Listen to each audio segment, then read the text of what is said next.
Spotify a reculé dans sa dispute sur la désinformation, alors que Meghan Markle et le prince Harry font pression sur le géant du streaming.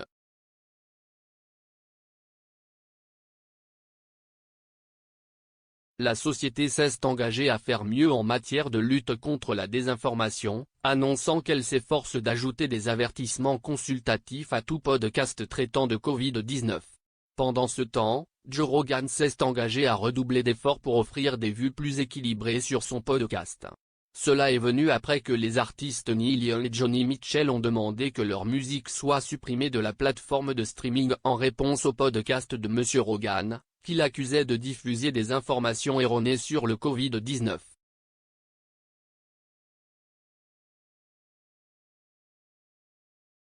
Meghan et Harry ont pesé hier dans le débat en disant qu'il avait exprimé des préoccupations à Spotify pour s'assurer que des changements soient apportés à sa plateforme.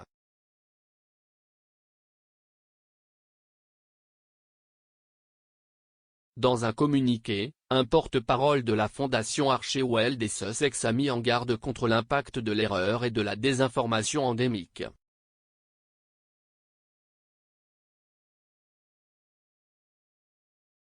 En réponse à la pression croissante, le PDG de Spotify, Daniel Ek, a promis que la plateforme prévoyait d'introduire des avertissements qui dirigeront les utilisateurs vers un hub de données sur les faits liés au coronavirus.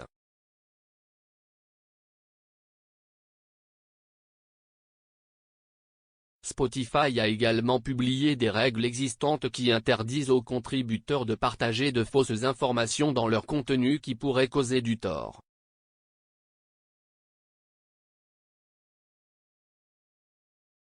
Dans un communiqué, M. Ek a reconnu que la plateforme n'avait pas été transparente sur les politiques qui guident le contenu de Spotify et a accepté que la plateforme ait l'obligation de faire plus pour assurer l'équilibre.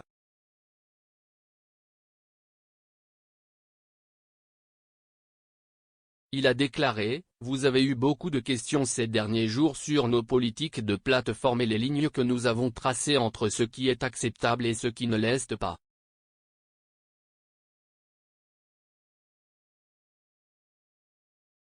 Nous avons des règles en place depuis de nombreuses années, mais il faut admettre que nous n'avons pas été transparents sur les politiques qui guident notre contenu plus largement.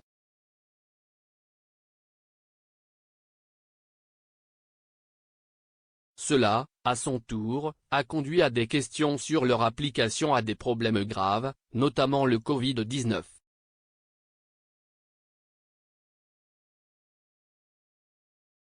Sur la base des commentaires des dernières semaines, il est devenu clair pour moi que nous avons l'obligation de faire plus pour fournir un équilibre et un accès à des informations largement acceptées des communautés médicales et scientifiques qui nous guident à travers cette période sans précédent.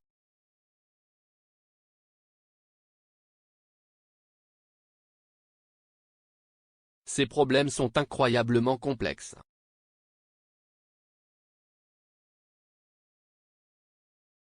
Nous vous avons entendu, en particulier ceux des communautés médicales et scientifiques, et prenons les mesures suivantes.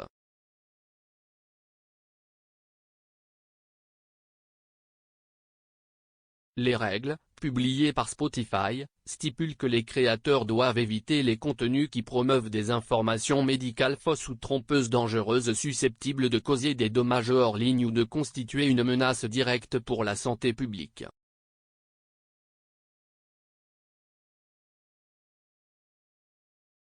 Joe Rogan, dont le podcast compte en moyenne 11 millions d'auditeurs par épisode, s'est également engagé à essayer de fournir plus d'équilibre.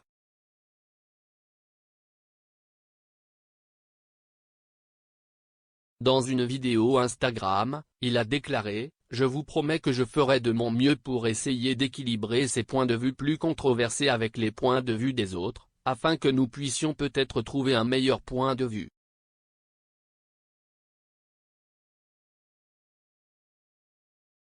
Je ne suis pas en colère contre Neil Young, je suis un grand fan de Neil Young.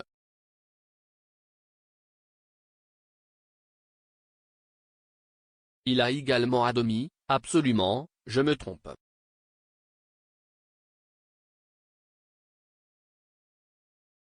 Mais il a nié avoir tenté de diffuser des informations erronées, affirmant qu'il n'avait jamais essayé de faire quoi que ce soit avec ce podcast autre que de simplement parler aux gens.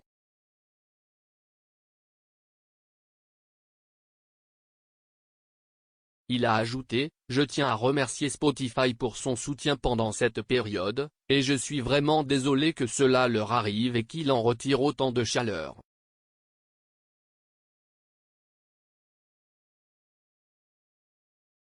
Meghan et Harry ont dénoncé Spotify dans une déclaration de leur fondation Archewell, qui disait « En avril dernier, nos cofondateurs ont commencé à exprimer leurs inquiétudes à nos partenaires de Spotify concernant les conséquences bien trop réelles de la désinformation de Covid-19 sur sa plateforme. »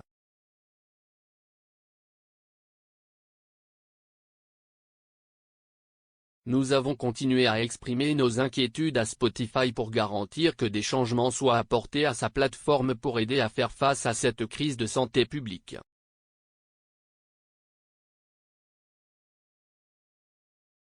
Nous nous tournons vers Spotify pour rencontrer ce moment et nous nous engageons à poursuivre notre travail ensemble comme il le fait.